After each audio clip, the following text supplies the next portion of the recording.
Hi guys, welcome to a review on the Russian Zenit E. Fantastic camera, really well built. If you're familiar with these Zenits, you'll notice they are quite weighted. They are very good build on them, very sturdy, feel nice in your hands. Ergonomics are pretty good for say the late 70s, early 80s when this was built. I'll take it out of its case so we can have a proper look at it. Right, over there on the road. Right, now here we go. Fairly simple to use, not that difficult really. We've got a dial over here which works off a light meter that's situated at the front of the camera. The window here shows a little needle for the light, so you should be able to see that on the camera. There's a little needle there. If I cover it up, it shows the actual light. So how you can use that is by this dial. Now this doesn't serve any mechanical purpose to the camera, only the centre part of it, which comes out to wind the film back, ready for developing. That's the only mechanical part of the camera on this dial. So if we pick a film, say 200 ISO, now I've checked this with a manual light meter as well, so they're not all that much different, say 200s, 400s ISOs to these ASA old light settings. So I've got set on just before 250. You've got 130 there, 250 there, so I'll set that just before it to 200. Right, now we set that. You don't touch that then. That stays exactly how it is through the whole film. That's your reference point there for what film you have got in the camera. All you do now is you line this little eyelet up here to the needle where it's showing there. So now that is set for the exposure that you want to do, whether it's a family portrait, whether it's a landscape. So you select what aperture you want. At the moment I've got it set on 11, which is average shooting really. So look up 11 on the top of the dial across here. You've got all your apertures, so that lines up to speed 60 for your shutter. So now we know what speed shutter to have and what aperture to select. I've already set it on 60. The way to alter these dials, because this was one of the problems for the Zenit, that the little spring inside used to break easy because people didn't use them right. The thing to do with these is to make sure you haven't got the camera wound on ready for a shoot and then move it. But if you want to go say from 60 to 500, you don't just lift it up and turn it round to 500, you'll damage it like that. Well, it wears it out quicker. You select the next one and that takes the pressure off the spring.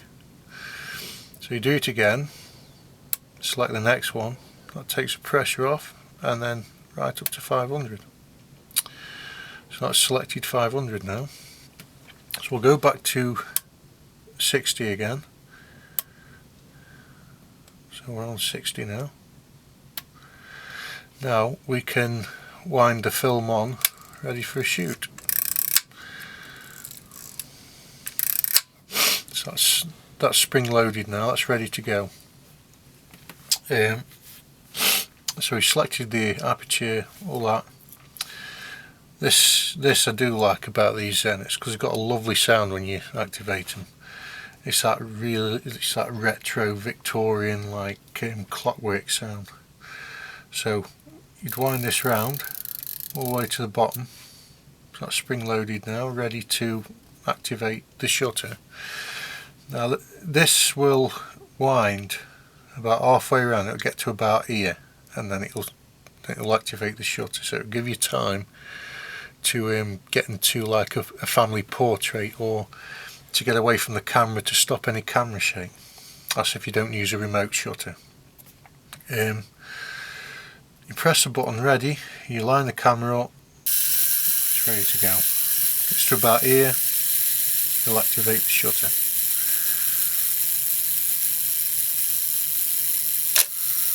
And then it'll revert back to how it was. Right, so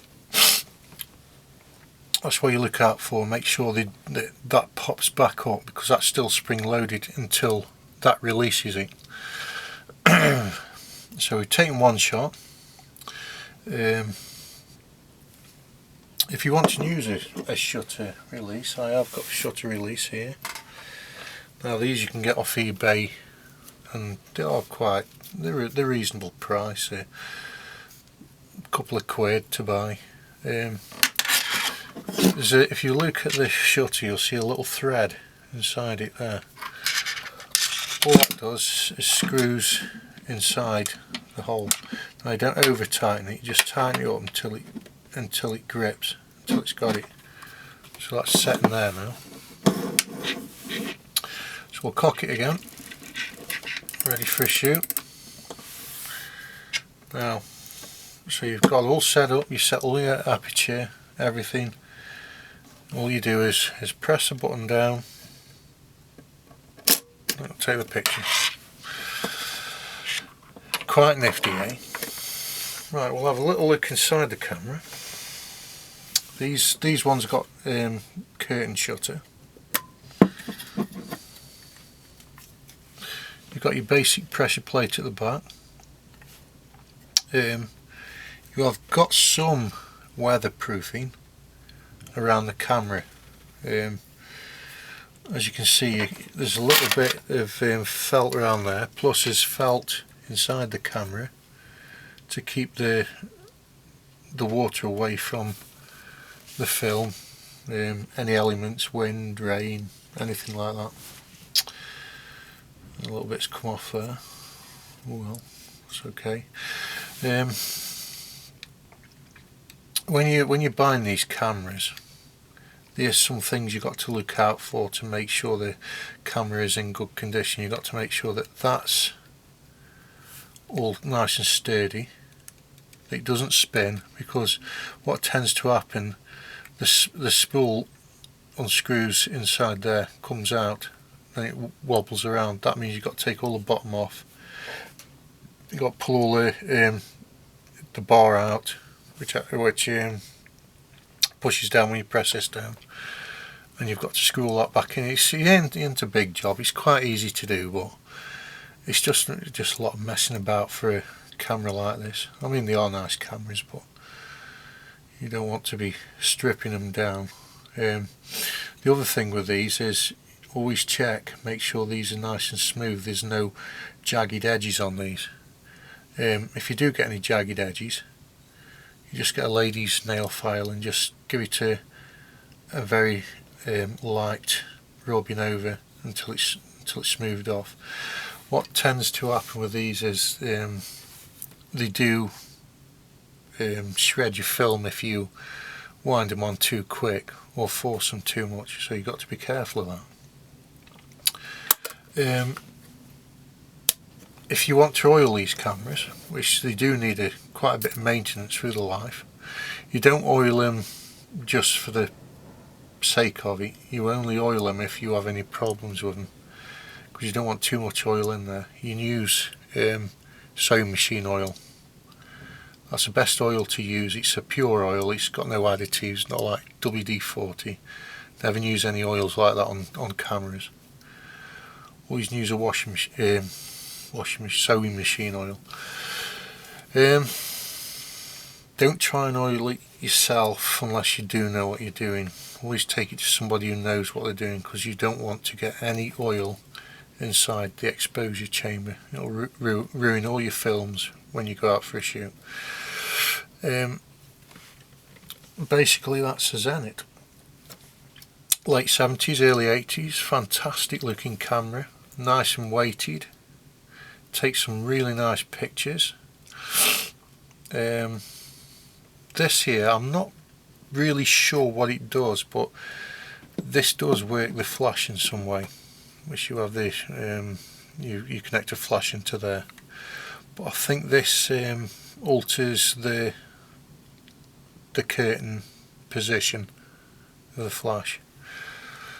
I'm not sure. If you want to comment and tell me what it does, do then. I haven't had a proper look into it, so that button there is to wind your film back on once you've finished, as you probably know.